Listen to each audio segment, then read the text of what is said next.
Let's try it again with audio this time. It's good to be with you this morning. Thanks for spending your time with us in worship together. We long for the day we can see one another face to face, but in the meantime, we spend time together digitally. And speaking of time, that's my question for you this morning. What fills your time? We each have 86,400 seconds every single day. Although today we have 90,000 seconds thanks to daylight saving time. What fills your seconds? Sometimes during this coronavirus time, it seems like time has stretched and it's been hard to fill, and other times it seems like it's going really quickly. But what fills your time? Is it a screen? Obviously, we're worshiping together on a screen right now. We love our screens. We love technology. According to the American Academy of Child and Adolescent Psychiatry, kids in our country between the ages of 8 and 12 years old spend about a fourth of their day on a screen, about 4 to 6 hours. Teenagers spend more, about 9 hours a day on a screen, and adults spend about 11 hours, almost half of their day, on a screen, on a computer, a tablet, a phone, or what have you. And of course, those numbers were all taken before the COVID pandemic hit. Is that what's filling your time? What fills the seconds of your day? Is it worry? Do you find yourself fretting about the days to come? Am I going to have a job next week? Is school ever going to return to normal? Who's going to be elected this week? What's that going to mean? Is everything going to get shut down again in a lockdown situation? What does that even look like? Is it worry that fills your time?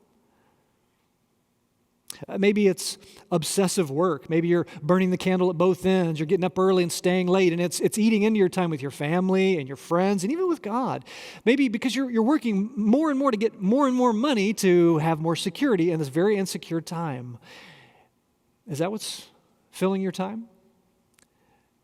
Or maybe it's the gym. Maybe it's working out. Maybe it's running and getting on a bike and hiking and lifting weights because you want the cultural, ideal, perfect body, or you want to attract someone whom the movies tell us will make us complete, or you want to hold on to your youth as long as possible. Is that what fills your time? Maybe it's money.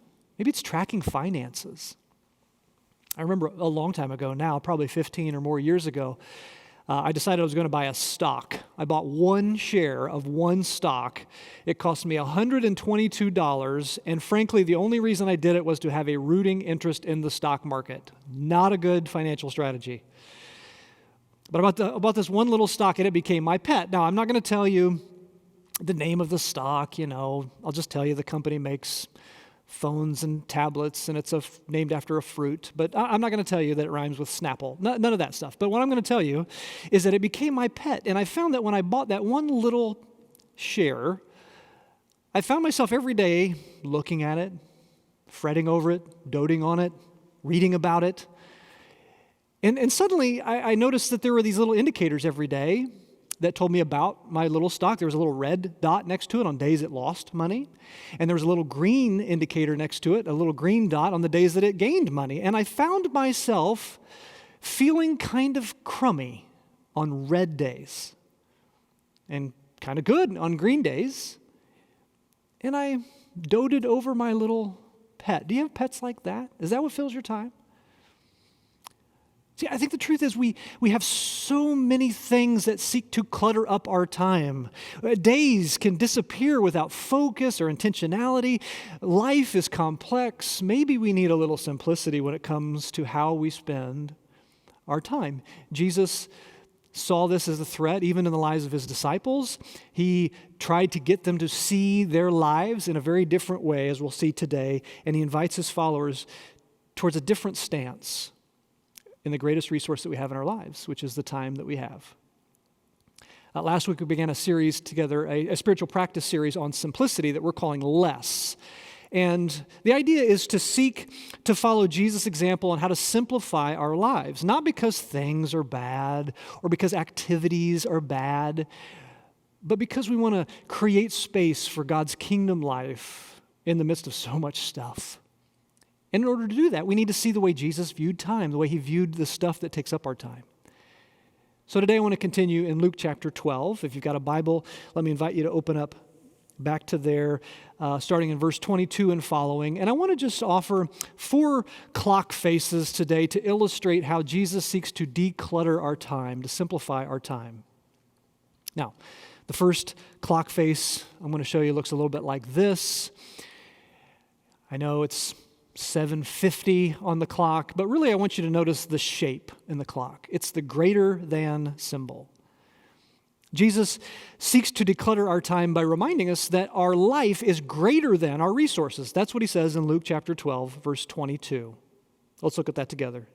Jesus said to his disciples, "Therefore, I tell you." Now again, he is in the context of a larger teaching. We saw some of this last week in verse 15 here of Luke 12, when Jesus said life does not consist in an abundance of possessions. He's talking about money and stuff and things and possessions. He says, "Now, therefore, I tell you, do not worry about your life, what you will eat, or about your body, what you will wear. For life is more than food, and the body more than clothes." Do you hear it? More than, greater than. This is the difference between abundance in life and the resources we have for life. Now, I think that's a welcome reminder for us who, at least in my part, and maybe for you as well, we get caught up in thinking that our value is tied to the number of valuables we own, that our worth is somehow tied to our self-worth, or to our net worth, rather. But Jesus says, no, don't worry about life and clothes and food and things, because your life is more than these things. Now, the language he uses for worry can have kind of a double meaning, a dual meaning. In a good sense, worry can simply mean to care about something or to be concerned about something. There is a healthy sense of that in life, to be concerned. The trouble comes when we begin to flip the clock face around from the greater than symbol to something more like this. Now all of a sudden we begin to think of life as less than our resources, and it gets tipped in the wrong direction. And worry goes from a positive attribute like concern to a negative one like anxiety. 3 times in these 5 verses, Jesus points to the negative sense of that word, which in a sense can be defined as being pulled in many directions. Boy, that sounds like the way my time is spent these days. How about you? Pulled by family obligations, pulled by work obligations, pulled by pressures of other people, pulled by duties, all kinds of different directions. It starts to sound, well, like good old Stretch Armstrong dolls. Do you remember those from way back when? Stretch Armstrong was a little bit like Gumby on steroids or something. You know, you could just pull one leg in one direction, an arm in another direction, as far as you could pull in any direction. And a lot of us, I think, are like good old Stretch Armstrong these days. You know, we look strong and calm and cool and collected on the outside, but we're getting pulled in so many different directions. And maybe that's because we've adopted a bad clock face, so that we begin to think about life as being less than our resources. But Jesus says the opposite is true. So don't let worry be the constant sand in your seconds. Instead, he says our lives as followers of Jesus should be characterized by a lack of anxiety about our daily needs. After all, he's the one who told us that daily we can come before our Father and pray this: Father, give us each day our daily bread. Do you trust him to do that, to provide that for you? As one commentator put it, living is more than having. Do you believe that? Does trust in God fill your time? Or has worry begun to fill the seconds of your day? Jesus said, don't worry. Which leads to a second clock face that I want to show you this morning about decluttering our time. It looks a little bit like this.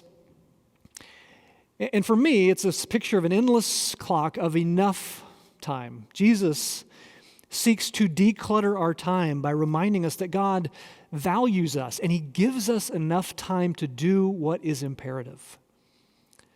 Look again in Luke chapter 12, this time in verse 24, Jesus goes on and says, "Consider the ravens. They do not sow or reap.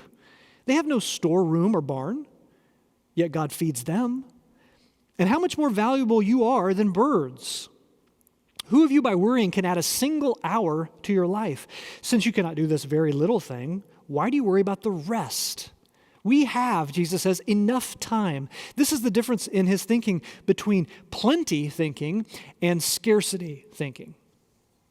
Jesus says we can trust in this Father because he's created a world that is abundant. There is plenty. And that also has to do with our time. God gives us enough time to do what we need to do and what God has called us to do. There's enough. Notice again the God Jesus is talking about here. This is not a God who is far away, who doesn't care about such things, food and clothing and our shelter and all the rest. No, this God values his creation. Even the ravens, Jesus says. The ravens, the word he uses, referred to a whole variety of crows in the ancient world in Israel. They were unclean birds, according to Jewish law in Leviticus and Deuteronomy. They were among the least respected of the birds. They were annoyances, and yet God cares for them. He feeds them. And these birds, as annoying as they were, as people shooed them away, they didn't worry.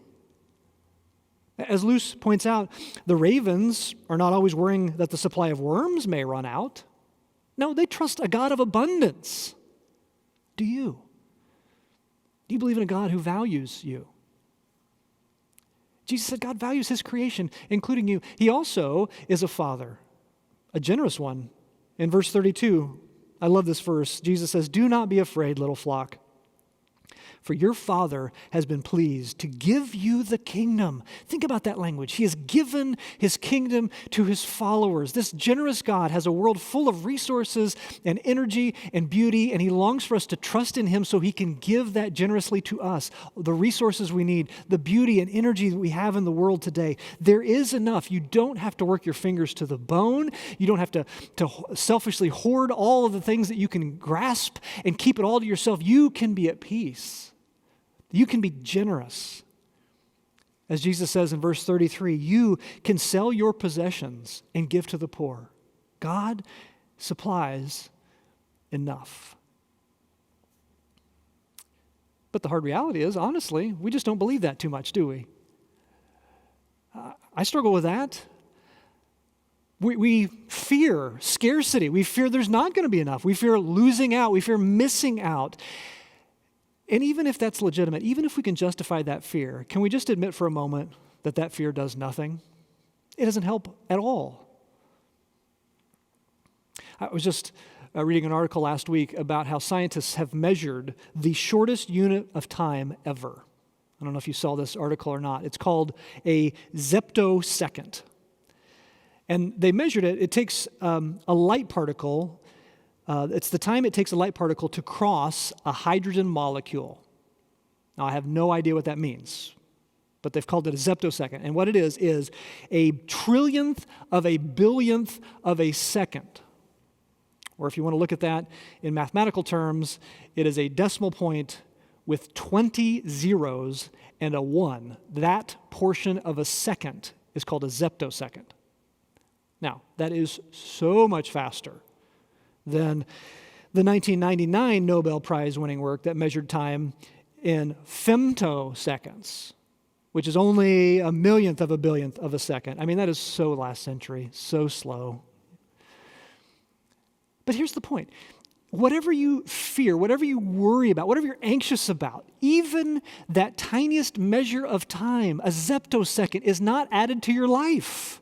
Who of you by worrying can add a zeptosecond, a femtosecond, an hour to your life? None of us.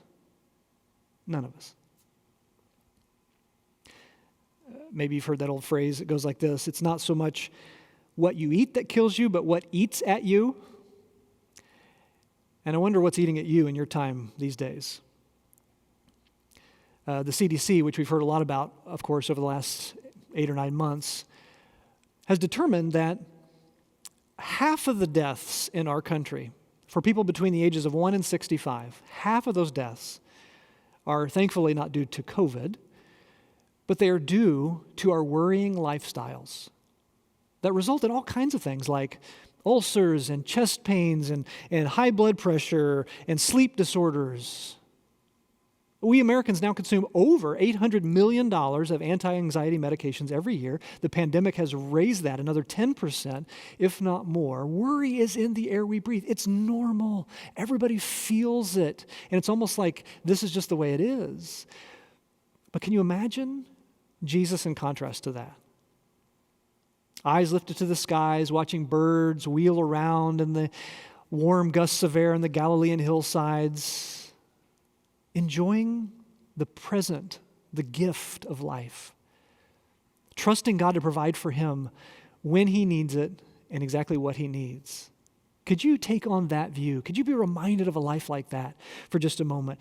Could God's provision even free up some of your time this week? Could you work maybe a little bit less and worry a little bit less and find his grace sufficient a little bit more?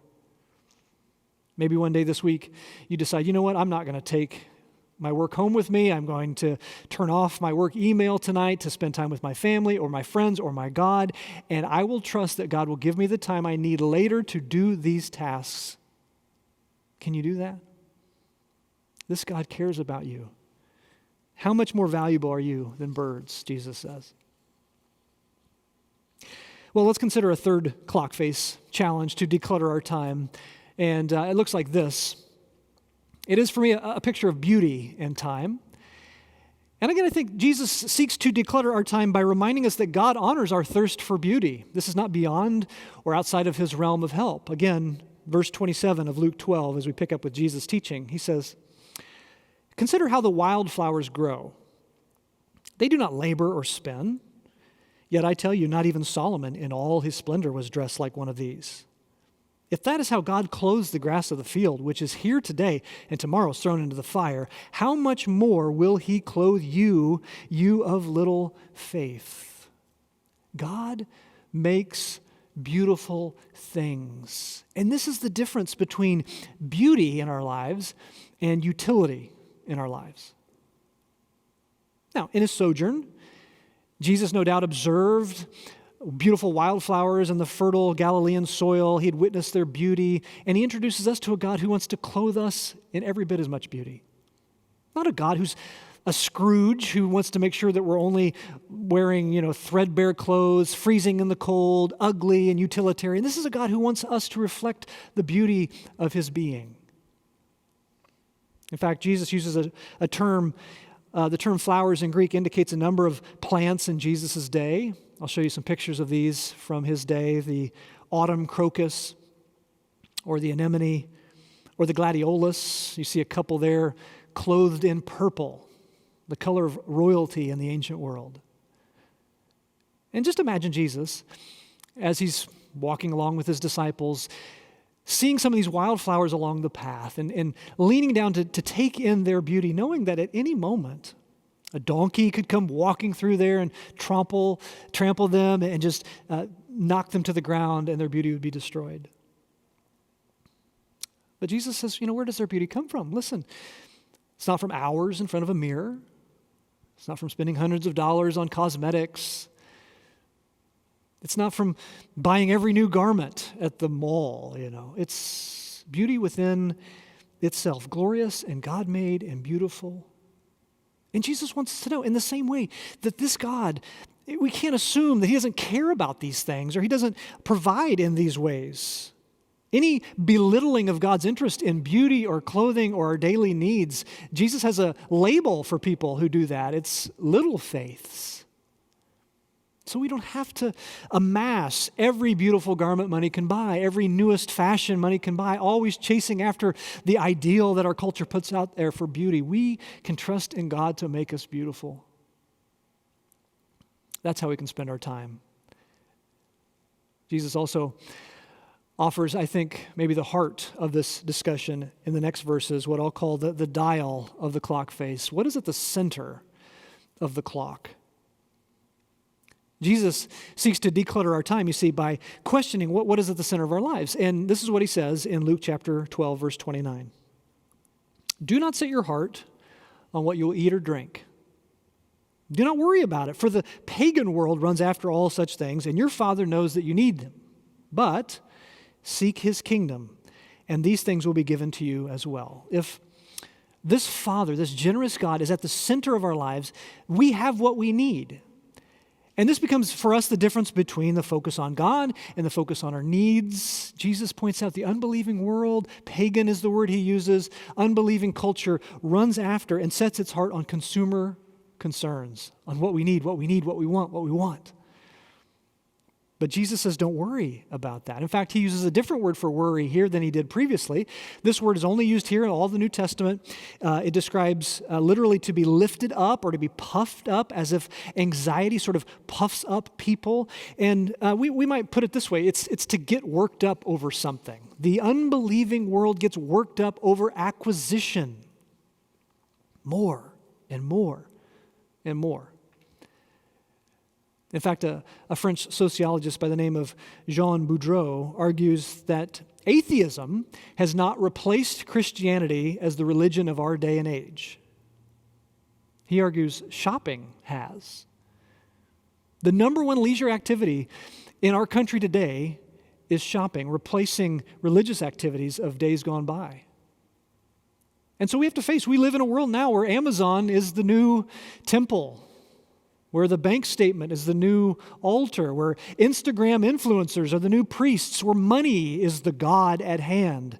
Isn't it interesting? The only God that Jesus names outside of his Father is mammon, is money. I think he knew the human heart's desire to gravitate towards putting our stability, our security in things. And I wonder, do you find yourself worked up about things? Filling your time worked up about things? Do the first thoughts of your morning linger on getting new things, new food, new clothes, more things in your day? Do the last thoughts of your evening reflect on the glow of your Amazon wish list? See, there is a better way, Jesus says. There is a life of freedom. Rather than seeking more and more in our own strength, he challenges us to live in faith. Seek the kingdom, he says, and these things will be given to you as well. I love the way that Tom Wright summarizes this section. He says, so when Jesus tells us not to worry about what to eat or drink or wear, he doesn't mean these things don't matter. Far from it.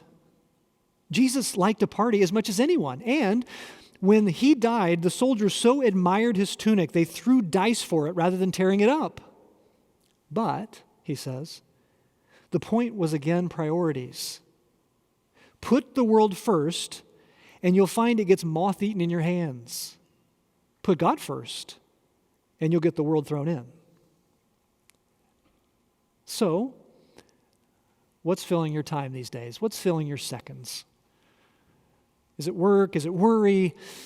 Is it working out? Is it entertainment? Is it screens? What is eating away at your time? Why don't you take this as a very simple practice this week, a very simple exercise as we think about simplifying our time in the way of Jesus. Just do a time audit of your week. Every night before you go to bed, take a few moments and sit on the edge of your bed and just consider for a moment how you spent your time that day. Did you get caught watching YouTube for like 6 hours? How do you feel about that now? Or did you get caught in a trap of Facebook for an hour? Or did you overwork? Did you miss out on something? Did you find yourself worrying about something over and over, fretting about it all day long? Just take a moment and note that before God and just ask him to provide. Because the truth is that if we can do that together in the power of the Holy Spirit, we might find a little bit more simplicity and find a little bit more of God's provision in what we struggle with day to day. Let me invite you to close your eyes with me wherever you are right now and just take a deep breath wherever you are. It's been another crazy week.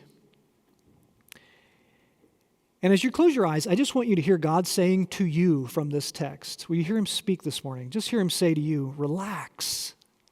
Don't worry. Trust me.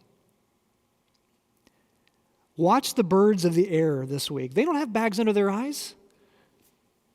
Be trusting like them.